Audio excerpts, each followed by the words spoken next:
Okay, my name is Maurice Lekea. I was born in a village, moved in a city after the high school. So I am a kind of a farmer boy. We grow our own food, we fish, we hunt. So that is my background. And I came to the city later on after high school to study and then work there. I came from Republic Democratic of the Congo, which used to be Zaire. The name was Congo first, then Zaire, and then back to Congo in 1994. So yeah, I came from there. It's a French-speaking country. I think you can hear my accent. Yeah. The process is difficult. You know, US is a country that to enter US, the procedure for coming here, it takes a long time. It took a long time, but I was lucky to go through the process, and then I landed here with the help of friends and friends of friends. So I arrived here. Tacoma was not really by choice. Okay, I would say that was by choice, but the choice was I lived in the Seattle area, Lake City, and I lived in Magnolia, and also Renton. But the cost of living, the housing was coming higher and higher that I couldn't afford to go to work just for paying the rent. So I decided to look back south.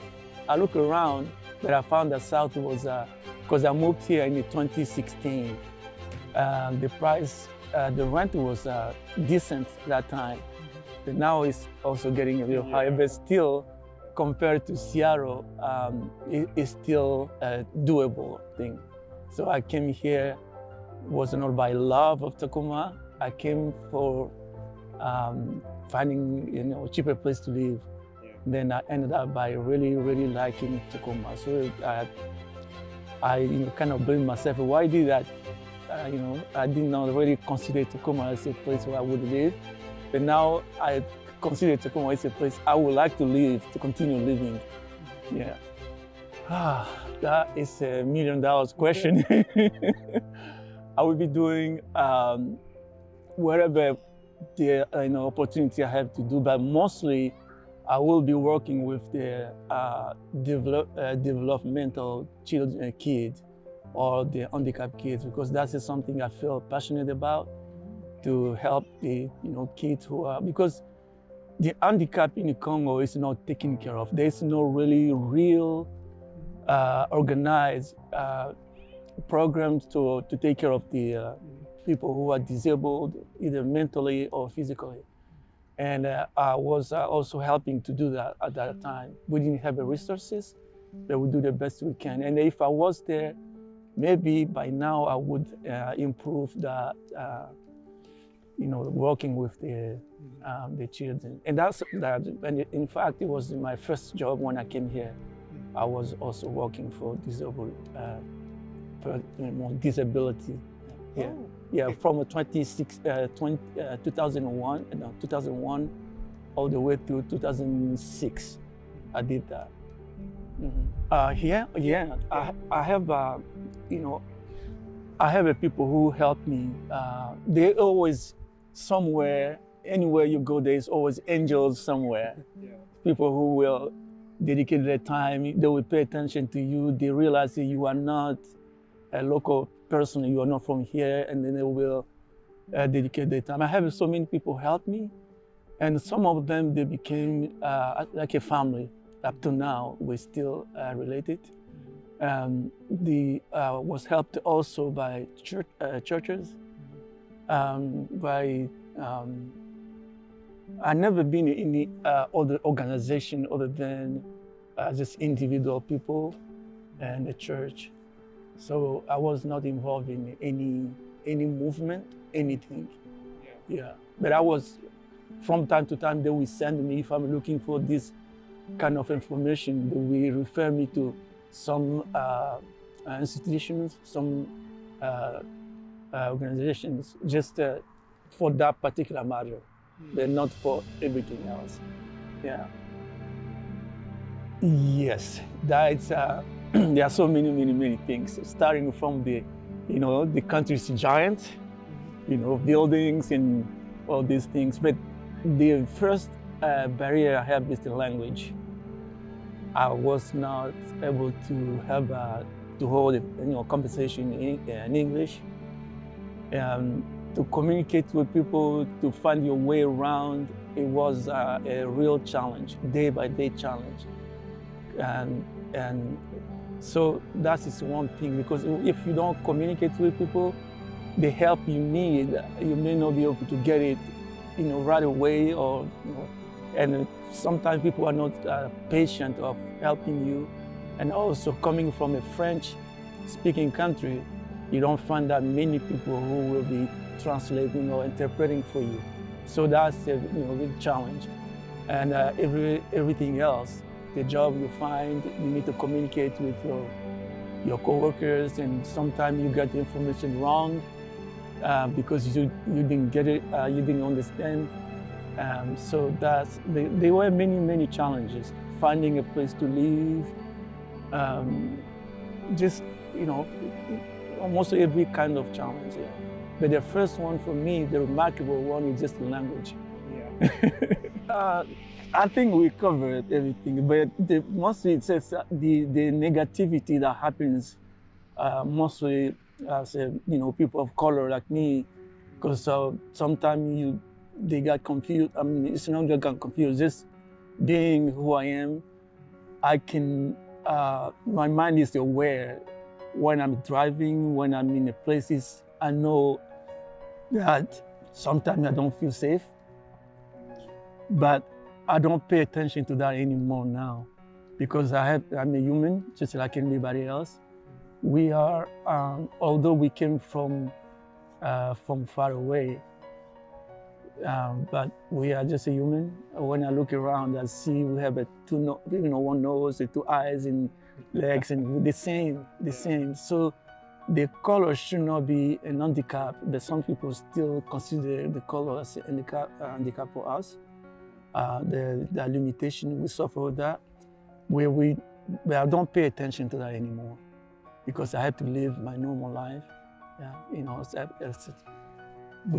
I have been a couple of times pulled over for some reason, but I'm always lucky to have people who were more understanding, the police officers were more understanding, to just treat the issue for which they stopped me for and not go to anything else.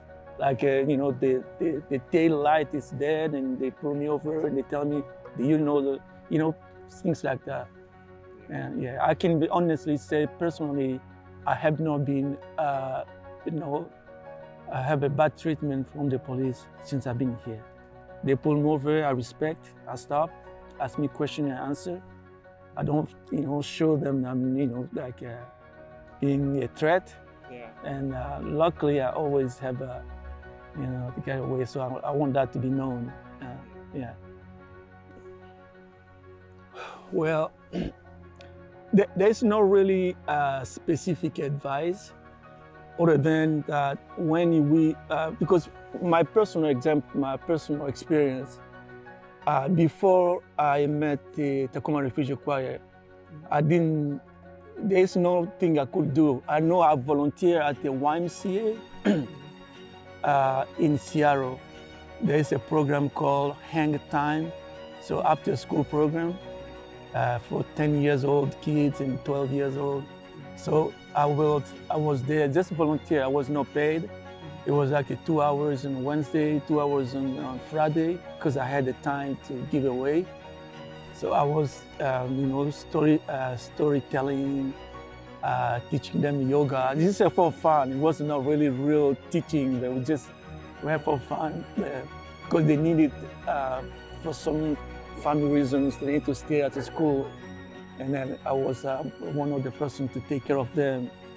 So that is the only thing I did. And I wanted to volunteer at the VA to help the veteran coming from war who need help. And I tried to apply to be a volunteer at VA in Seattle, but I didn't have a chance to be involved. So when we come here, we don't always wait for people to come to us. We can also go to, because when you are living here for years, you live here and then you stay just on your own, people won't know who you are. And you can't expect people people have to get to know you, right? Because when we choose to be here now, this is our community now, it's our home. I have many times people ask me, they say, when are you going back home? And I say, I'm home. And they don't like the answer. They say, no, I'm talking about your home. Oh, where I was born. I don't know when I'm going there. For now, this is my home. So this is a home we chose to be in. And we will do whatever it takes to have to contribute and improve whatever is supposed to be improved in community, relationship with the community members and anything. Because when something happens here, it happens here. Whatever happens here, good or bad, that will affect the local people, that will affect us too, because we are part of the community, right? So if anything happens, we are all in it. So if you choose to not be involved, that is a big mistake. So you have to be, contribute in the community in which we are living in. So the advice will be, get out there, don't be shy, don't be afraid, because my English is not good. I'm trying my best to communicate, but don't be afraid just because your language, your accent bothers you. I used to be shy, but now I don't feel shy anymore. Even if I make a mistake, you correct me, you just enjoy it. So to be more open, to be more volunteering, do what it takes to be, to love the community. Because the country has fed me all these years, helped me to help my family back home. So I would say the United States fed me more than I expected, because I have a job, I go to work, and so that is the advice.